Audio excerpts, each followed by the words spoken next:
Hey, my name is Mary, and in this video I'm going to share with you my own adaptation of the 5 a.m. Club.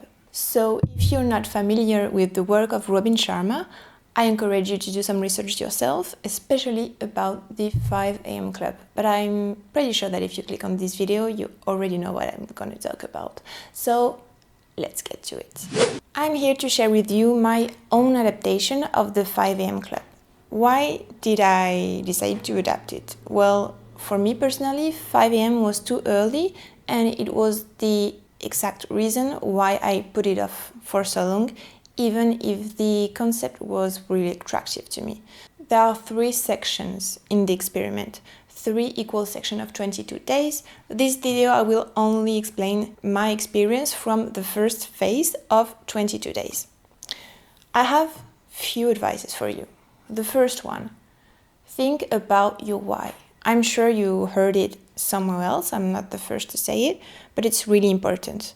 Because if you're doing this thinking, well, I'm doing this because Robin Sharma really inspires me, or I'm doing this because this is what successful people do and I want to be successful. Okay, it's kind of relevant to think like that, but it's not enough. Especially if you really like to sleep like me, like myself, this won't get you out of bed, at least not for 66 days. So you need to think about a strong why. So what is my why? Well, my first motivation was to have some time for myself, to start for myself and not for others, because I was trying to feel a bit like I was living my life for others, basically. Well, waking up, having a shower, brushing my teeth, directly going to work, and then I would finish my day exhausted and go to bed. And this wasn't a fulfilling life. It wasn't the life that I intended to be, at least when I decided to get freelance and take the reins of my own destiny, as you would say. So that's why I knew I needed to shift and to take some time for me before starting with what everyone wanted me to do. Another advice is to make a list of the actual task that you would like to do during your morning routine. It may seem obvious for you now, but trust me, when you have this brain fog in the morning and you have absolutely no motivation, because let's be honest, you won't have motivation. You just won't. Your brain is gonna try to convince you to go back to bed or sabotage yourself. And you can play with it a bit. So for me, it was reading, meditating, working to whatever task for my side hustle, working out also. I didn't spoke about this in my why because it would be a lie. It was not my motivation. I think it's a great thing that I liberate more time to work out, and I may do a video on this if you're interested. Please ask for it in the comments.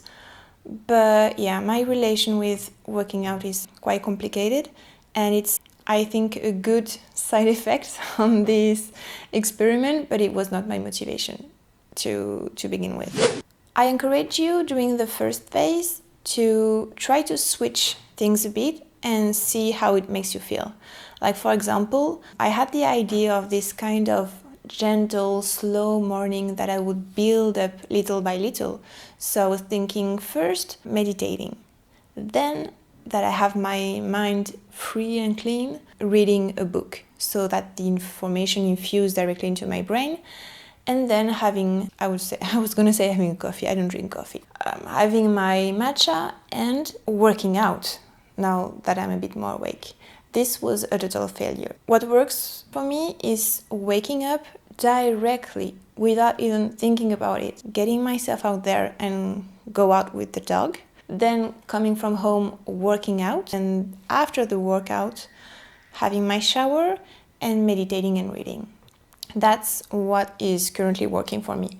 And there is no way that I would have known if I would stick to my idea of what my morning routine should look like. So I really encourage you to experiment during the first phase. The next advice that I have for you is to really set up the intention. And the intention is not really the same as your why, it's more about the energy that you put when you're doing something. One of the reasons that I did this experiment is that I had the feeling that I was always running for something. I was always missing time, and I thought waking up earlier was gonna fix it, but it didn't. At least at the beginning it didn't, because I put more stuff out there and I had the same intentions, the same energy, looking at the clock, trying to be as fast, as productive as I can, and it didn't fix the issue. I think it actually made it worse.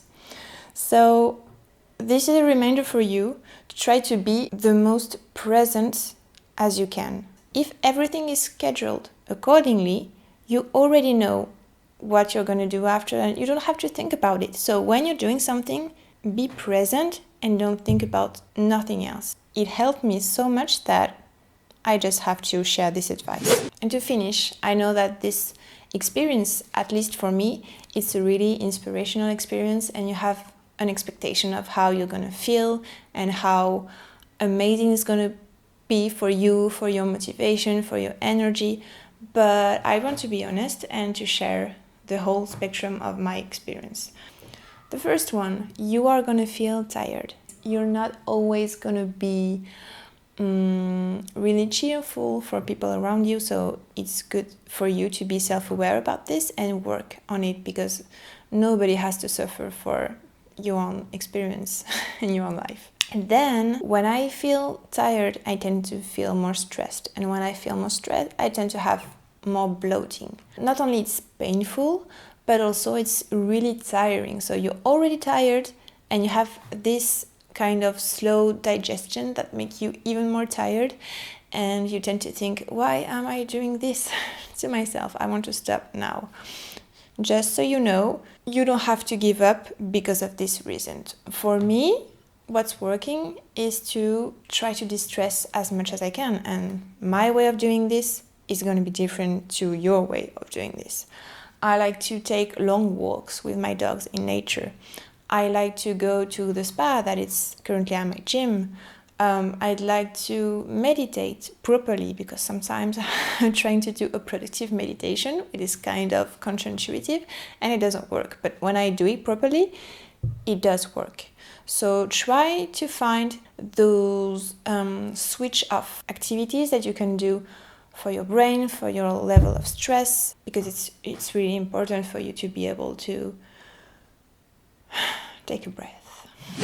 And last but not least, FOMO. And I can't believe I'm saying this right now, because I'm someone who's I'm really independent and I'm not so much into partying anymore. So it's not like I feel, oh, I wish I could party every night instead of going to bed at 10 and waking up at 6. But I don't know if it's because it's summer and because I live in Barcelona, but when I go to bed, I sometimes seeing people on the street getting ready to party with their friends. And yeah, when you're aware that you're going against the kind of the global schedule, it can feel lonely sometimes. So yes, even if you don't usually suffer from FOMO, know that it may happen and take this into account. And that's why, again, coming back from my first advice, it's really important for you to remember your why, because even with all that unwanted side effects that I just shared with you, I am going to push through the second phase and the third phase. So if you're interested for me to make some videos about that, please let me know again in the comments. And any thought that you would like to share with me, please, they are more than welcome. So let's continue the conversation and see you in the next video. Bye!